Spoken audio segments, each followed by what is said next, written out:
That's impossible. Let me tell you what I believe. But your weakness is not your technique. Yes! Yes!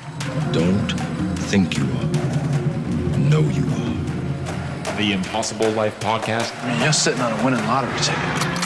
An idea that is fully formed, fully understood, that sticks. This is the Impossible Life Podcast because Nick and I are attempting to live impossible lives. What we know is that nothing is impossible. So instead of using impossible as an excuse to not try, we'll use the pursuit of impossible as an accelerant for greatness. If something's never been done before, that just means it's unexplored. If they tell you it's too hard, it's just waiting to be simplified. Impossible is a default label used by uncourageous people unwilling to take a risk. The real truth is this. The solution to any impossible task starts with this question. If I had to, what would it take? Welcome to another episode of the Impossible Life Podcast. I'm your co-host, Nick Surface, and I'm looking across at a man who has a built-in safety on his trigger finger. That's right, friends, the former Navy SEAL, Garrett Unclebach, a man who will never know what a negligent discharge feels like. Got my safety right here. Boom.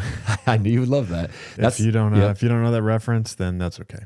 Go back and watch some great early 2000s military movies and you'll pick it up. Anyways, you really believe that though. And you notice I used the correct term. I did not say accidental. I didn't say AD. Yeah, there's no such thing as accidental discharge.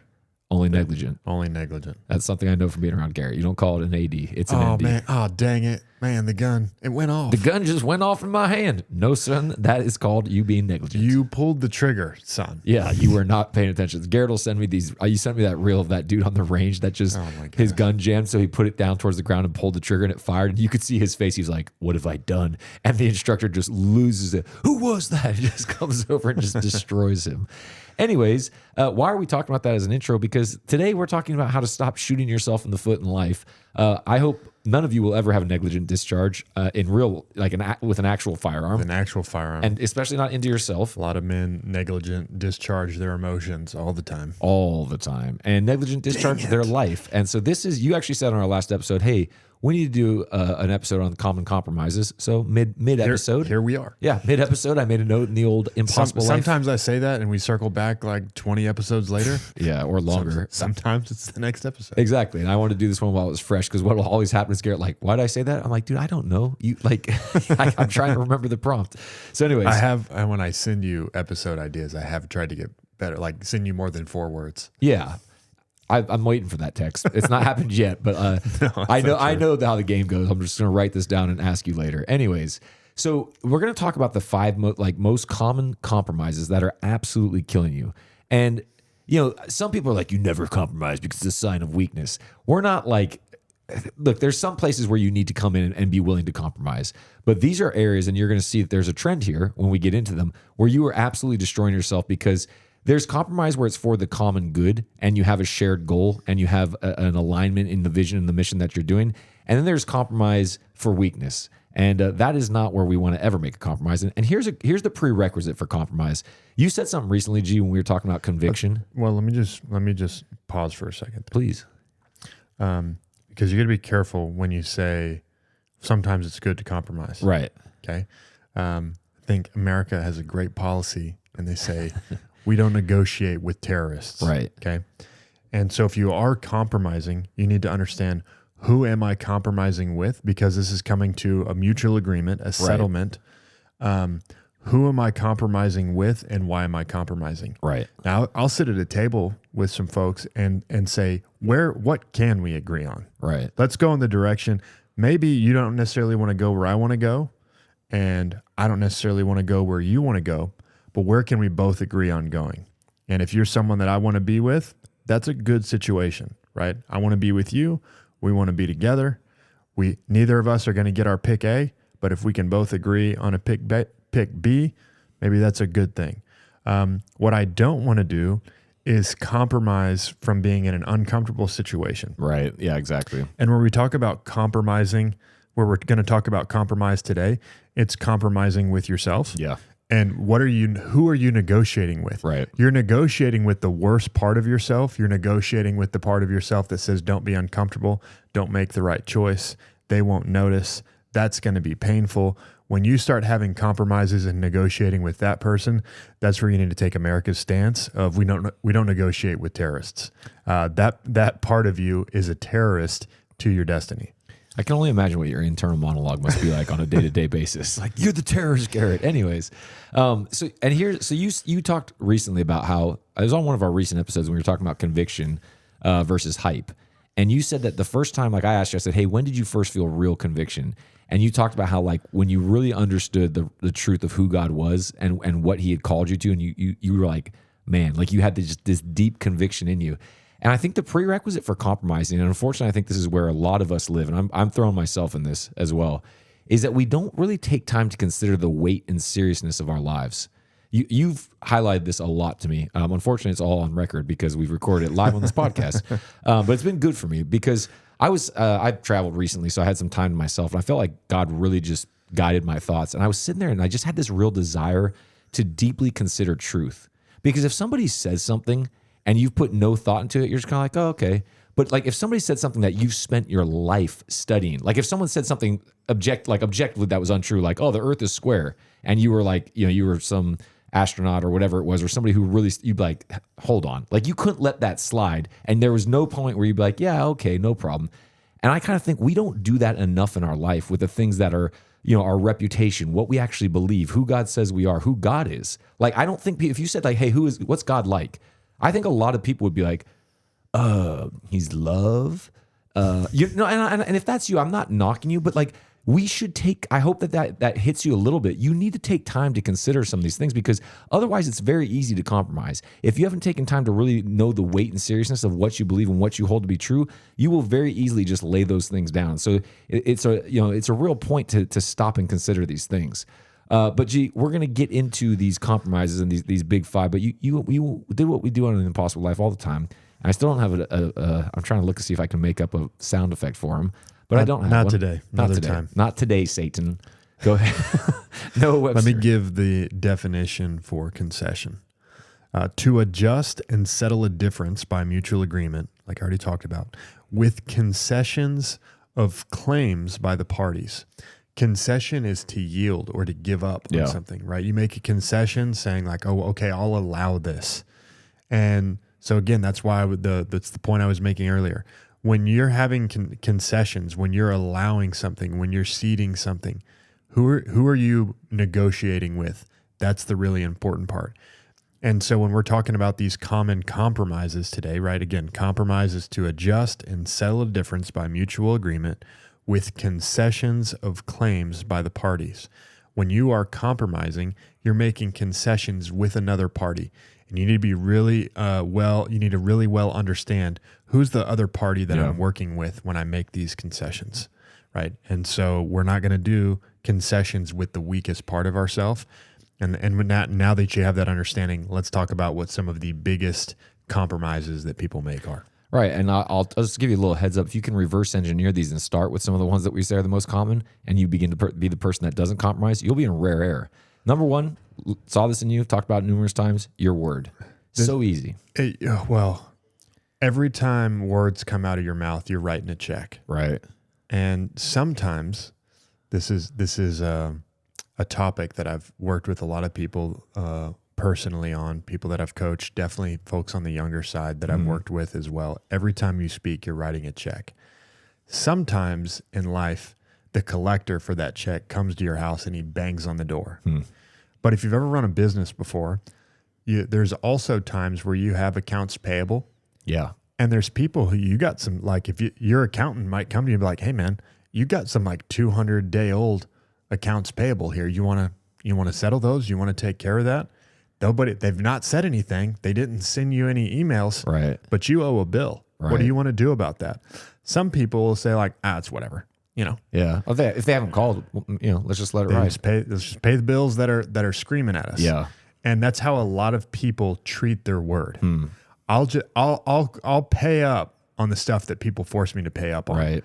And that is you don't value your word. Yeah. And if you never value your word won't ever be worth very much. Right. What I have desired, what I want to be someone that when I speak, people are like, you can take that to the bank. If he said it, it's going to happen. Yeah. Right. Versus what's the opposite of that? You really mean it. You're sincere. You're promising people stuff. And they're like, he's full of crap. Yeah. Is that how you want your word to be treated? And so you make concessions when you make compromises, when the worst part of yourself, you wrote a check and the worst part of yourself says, they don't care. It's not a big deal. Yeah. You don't have to, I know you said that, but you don't have to do that. Right. Who's the one keeping the ledger? You know everything that you've said. You know everything that you've said. And if you don't run that ledger correctly, you will end up in a place, maybe you've paid all the bills that are screaming at you, but if I dug in and looked at your ledger, you got a massive accounts payable on people that aren't emailing you. Right. And what the truth is, you know your word's not worth anything. Yeah. So every time that you allow this, every time you say something and it's like, well, no one forced me to do it, so I don't have to do it. You're just devaluing your word. And you make enough of these concessions, you will get to a place where your word is worth nothing, not just to other people, but your word's worth nothing to you. And this is part of the reason people struggle in discipline. You know what's so like robbing about that? You don't even realize how good it can be whenever your word, like I think about all the people you know that you go, if they said it, I 100% believe it. Yeah. If you're out there right now, I bet you, if you can think of one or two, you're very lucky. Now, what do you think that's going to do for you as a person if you start to become that kind of person that people know when they say it, they're going to do it? Like, I've learned this from you, and I have put this into practice. It came into effect recently when I was very, very tired traveling for work, but I had told a new client, I was like, I will get this to you by the end of the day. So at 8 o'clock Pacific time, I was dead tired, but I told myself, I was like, I gave this guy my word. And that meant so much to me that I felt myself get like a wave of energy, and I got it done, and I was able to do it excellently and get it off. And I stress this to people. I'm like, you don't understand. My word is really important to me. And I don't know if they notice or if they kind of go, but guess what? Guess what I'm not having to do a lot of? Marketing. Because these people are doing my marketing for me. And that's the stuff that you can't actually count on until you experience it. And it's kind of like getting the right relationship with your finances. Yeah. If you'll force yourself to tithe, you'll deal with the other 90% correctly. Right. But if you say like, well, I don't have the money I can't afford to tithe, you can't afford to not. Right. Right. Once you do that, you'll do everything else correctly. Yep. Your word's kind of the same way. If you'll start treating your word like I have to do everything that I say, you'll also be a lot more careful in what you say. You'll stop making promises that you know you can't keep. Yeah. And I mean, like, I know that your wife trusts you. I tell this story and I'll be very quick. I remember when this really hit me, I had done something that Rian didn't like, and we were talking in bed about it, and I was like, oh, this is going to be a long conversation. In my head, that's what I'm thinking. I'm like, we're going to have to hear about this. She said it, and I said, you know what, babe? I will not do it again. And she was like, okay, you want to watch a show? And I was like, in my head, I'm like, that's it. On the outside, I was like, yeah, sure. And I remember I had this on the inside, I was like, it worked. She believed me. Well, because I'd given her every reason to. That's right. And like, imagine that if you could just tell someone, I'll do this, and I'm like, yeah, okay. That's the end of the conversation. That's the end of the conversation. You don't have to like go through all the reasons why it's going to be different this time. That's why I sent you. It's funny you didn't know what to do with it. I just sent you the GIF of Winston the Wolf, from Pulp Fiction. Okay. Do you know the reference? I don't. So Winston, it's a terrible scene in this movie, but there's a dead person in their car, and they don't. This is Samuel L. Jackson's character, and they don't know what to do about it. They're freaking out, so they call their boss. Their boss calls Winston the Wolf, and this guy shows up at the front door, like pulls up in a fast car really quick, knocks on the door, says, I'm Winston the Wolf. I solve problems. Right. And because his boss called this guy, because he's going to know exactly what to do. Right. And I was just making the reference of like, that's the type, I want to be that type of person that's like, I'm here, I got it. So if you're like, give me all your problems, I say, I'll take care of it. It's like, that's it. Yeah. One of the things Winston says is, if you do exactly what I tell you to do, when I tell you to do it, I'll make all your problems go away. You basically are Winston. For the record, I would call you if I had a dead body, but that's a whole nother episode. Anyways, number 2 place where people compromise, G, is your character. Man, you'll cheat in all sorts of little ways because it's not that big a deal. It's similar to your word, but this one's even more private, right? Your word is a test of your character. And so I wanted to step right off of word into character, because this is all the stuff that no one will ever see, But instead of eroding your value, the value of your word when you don't keep it, what you're doing when you are making compromises of character, this is where not necessarily you say something, but you steal something, or you just don't put in the value that you're supposed to put in. You don't follow up on your commitments, not necessarily your word, but the things you know are right, and you don't do it. This is also sin, by the way. Yeah. They're paying me till 5, but I'm going to cut out at 4. And so none of us are perfect, right? I'm a sinner just like everybody else. I'm not claiming to be perfect in this. But when you make compromises in your character, when you make these little concessions, this is what sin does. Sin pollutes your heart, right? And when you have made willful sins over and over again, it's not that God's grace isn't sufficient, but you have allowed these things into your heart. That in the same way, salvation happens in a moment. Sanctification takes time. Transformation takes time. You give your life to Christ, but it takes years for you to walk through some levels of change and transformation. The same way, if you build up a lifetime of making little compromises on your character, you don't just say like, well, I'm all good. I'm a completely different person now, because God changes us spirit, soul, and body. Like your thinking changes as well. And when you make these character compromises, you're training your brain incorrectly. You're training your hands incorrectly. So these little compromises you think aren't a big deal, they turn into. That's exactly right. They turn into, so your word changes the value of your word to others and to yourself. So you like discipline. When you compromise on your character, you're polluting your heart, which it will turn you in absolutely the wrong direction. Yeah. What I know is I have to continually renew my heart, and it's like being a person that has a horrible metabolism. It's like, I can't ever eat carbs. Right. I'll just get fat immediately. Right. Treat your character that way. Right. I can't sin. If I sin, I'm ruined. I'm going to start going in all the wrong directions. Yeah. I'm so glad you said that, because that was what we covered on the previous episode, was that these little things, it's this little baby that grows into a monster. Yeah. And it looks cute when it's a baby, like, oh, it's harmless. Right, And exactly. then when it grows into the monster and it's killing you, you're like, man, where'd this come from? Well, guess what? You raised it and nurtured it and birthed it. So be warned. Number 3, G, and this one's going to hit hard because, we live in America, your health. Oh. Man. Dang it. I just wish I could just eat ice cream all the time and have it be full of, all the right stuff. It's not that you can't ever, enjoy what you eat. It needs to be intentional. Right. That's exactly right. It's not like you got to eat chicken and broccoli for the rest of your life. But also you don't need to get in a place where you think like, well, I should eat chicken and broccoli all the time, but I don't. And it's okay if I do this every once in a while. Don't look at it that way. Understand what's most important to me. I want to be healthy. I want to be fit. I want to be my strongest. I want to be my best. I want to be energized to do God's will. Yeah. And ice cream fits. There's a way to get ice cream in there, but it's not every day. For sure. And it's also not necessarily at the times of the day that I would like. I'd like to eat ice cream, at 11 o'clock at night. Yeah, which is great whenever you're a teenager. Yeah. You know where I think people compromise the most in their health? The obvious ones are like, oh, I didn't work out, or I ate what I shouldn't have. I think that people compromise more on their rest than on anything else. We are all fatigued and exhausted. And I had a conversation with a follower of ours on. Don't judge me by my whoop, please. Oh, there's a good thing we don't have an open Impossible Life group right now, because Nick tried to do that. He's like, let's get all of the. I said, no, let's not. Let's not do that. Well, okay, this one's when we're speaking to you, G, when we're talking about rest. But because I think it's so wild that in the New Testament, in the 10 Commandments, God says all this stuff that we expect, and then goes, oh, and by the way, one day to rest. Wait, what? Yeah, and I rested. Wait, you rested? Oh, okay. So you were shown us the God's pattern. whoop always 100? Of course it is. It's God's. It's just the infinity symbol. That's exactly what his is, because he's limitless. But the source of all energy. I had a guy that reached out to us recently. He was like, "How do I rest?" And I had to explain to him. I was like, "You have to." And I want to say this for everybody because it's important. That's why I think my whoop's not always accurate, because it only measures my body and not my spirit. Okay. Anyways, for those of us that have actual physical bodies, like aka all of us. But how do you rest? This is where you have to have some self-awareness to know what recharges you. That's right. Right. And what re-energizes, because you do need to schedule rest. I am perfectly okay with falling asleep on the couch and laying around all day because I've scheduled it. Me and my family on Sundays, that's our rest day. We watch movies together. We have a set time where the kids can go have play dates. They have 2 hours. They can go have play dates from 1 to 3.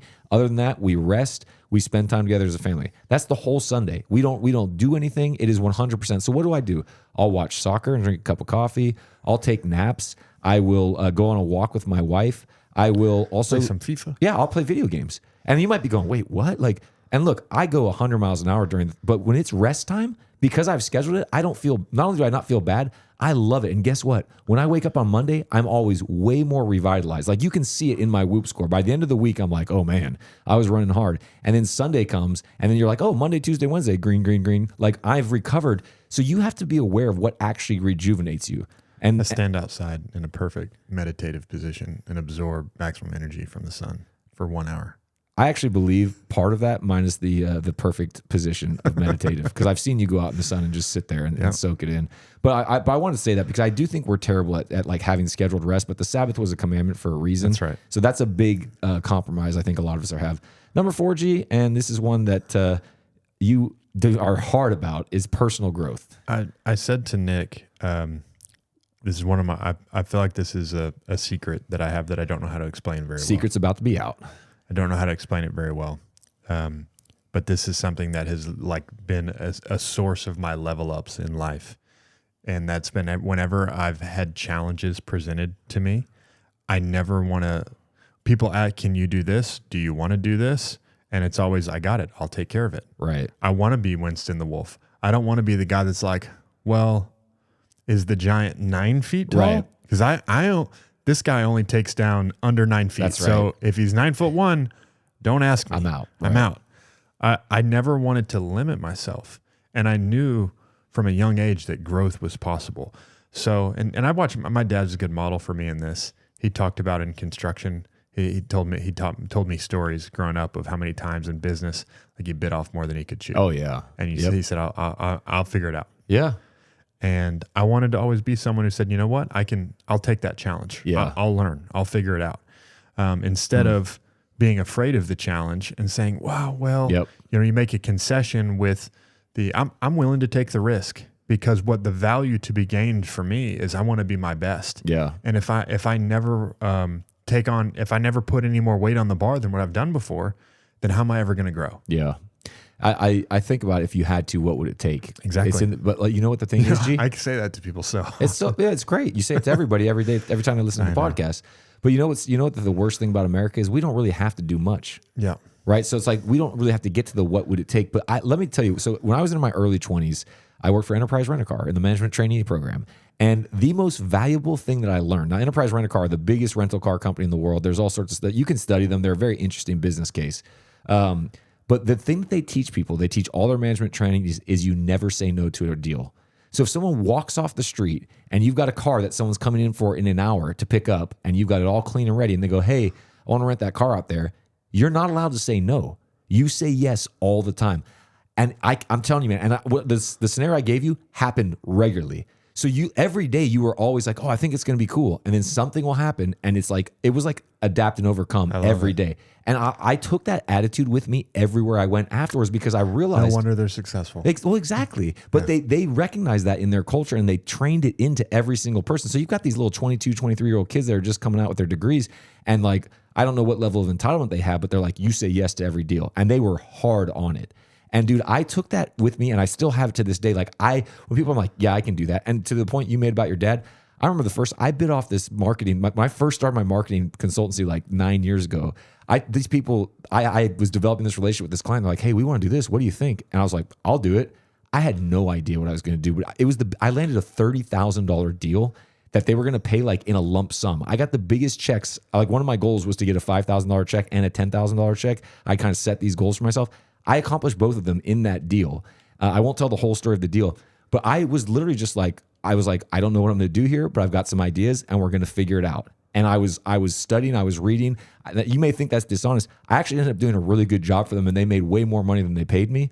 Why? Because I just said, I just had this yes mentality because if you had to, what would it take? You have to put yourself in the position first where you go, I have to do this. Mm-hmm. And if you don't have a yes mentality, who knows what else you'll get. And I look at like some of the things that we're doing now. We both run 150 miles an hour all the time. And we're made to do it. I have a firm belief that God made us to work. I'm not like, I have intentional rest. I keep putting more weight on the bar and it hadn't killed me yet. That's exactly it. But it starts with that thought process of like, I'm not going to accept the limitation here. Yeah. Now there's some wisdom to this and this is a short cast, so we're not going to go down. I don't want you to go out and be like, I took 5 jobs and now everyone's mad at me because I couldn't do, They're all remote. Yeah, I could only do one. Yeah, don't do that. But like, there's some That wisdom. would be a compromise of character. Correct. But I want to caveat that because I don't want people to like, the impossible life just said, say yes to everything. But when you have an understanding of what you're there to do and why, and like your unique abilities, like I'm using the example of enterprise, why would you say no to like, that's enough business? We've served enough people. No, like we want to serve as many people as God will entrust us with. I heard Dr. Robbie give this great, he was preaching about the Elisha and saying to the widow, how many jugs do you have? And it just keeps pouring the oil. It wasn't like God was like, I'll fill up 5 jugs. I'll fill up every jug you got till you run out. Yeah. That's how God works. So really think about that. But anyways, G, so last one here. and by the way, real quick before we go to the last one of the things that people compromise on in the personal growth, don't compromise on your time with God and in the Word. Yeah. I am always blown away when I talk to guys and I say, do you read your Bible every day? And they're like, dude, like there's nothing I can say to you. Tithe when you get paid. Yes. Wake up in the morning, read your Bible, and go to the gym. It's not that hard. It's not, no. And there's never a reason not to do those things. That's it. Like, I feel like you're dead. It ain't hard, guys. Come on. You got to decide. All right, G, what's number 5? Okay, number 5. People compromise in their beliefs. And we talk about belief all the time. Belief as it relates to identity, belief as it relates to purpose. And for those of you yet to go through Mindset Mastery with us, I say yet because I know you'll end up there eventually. You're just taking the slow route. That's fine.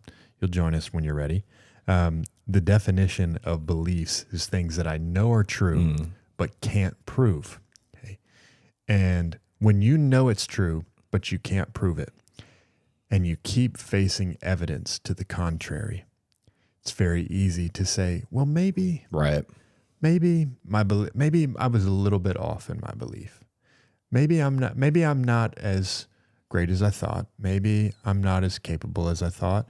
Maybe God's not as good as I thought. Yeah. Maybe he's still good. He's just not as good as I thought. Did God really say? Did God really say that? Mm-hmm. It's the beliefs or the things I know are true but can't prove. And this is truly the test of our lives. This is my favorite part of Hebrews, the hall of faith. It's looking at these people's lives, and it said they held fast their faith all the way until the end. They didn't see it. It says they didn't see all of the promises, but they held their faith all the way until the end. These are people who did not compromise on their beliefs. Yeah. They faced evidence day after day, decade after decade, and they did not give up on their beliefs. Your beliefs set you on a trajectory in life with the way that you think, your identity, which informs every decision that you make, your purpose, which is the path that you're going to walk. All of these things are shaped by your beliefs. And if you start compromising on your belief, you're diminishing every single one of those things. You're diminishing your thought power. You're diminishing your identity. You're diminishing your purpose because you couldn't hold on to the belief. You start saying, maybe I can't bench this much, so let's just take a little bit of weight off the bar. And you diminish the power of what God has given you, the ability to have faith, the ability to believe. So stop compromising. Stop making these little concessions when you're negotiating with the worst part of yourself. Yeah. Just remind yourself, I don't negotiate with terrorists. Thank you very much for listening, guys. Remember to share, like, subscribe. If you think that this would be something that someone would enjoy, please send it to them. We appreciate it all. If you want to get in touch, you can follow us on Instagram at The Impossible Life. You'll find us on there. You can also email at impossiblelifepodcast@gmail.com. If you have any questions, if you want to get in touch and find out about Garrett's personal or business coaching, that's the way to do it. Thank you again for listening. Go out there, think better, and live the impossible. See you again soon.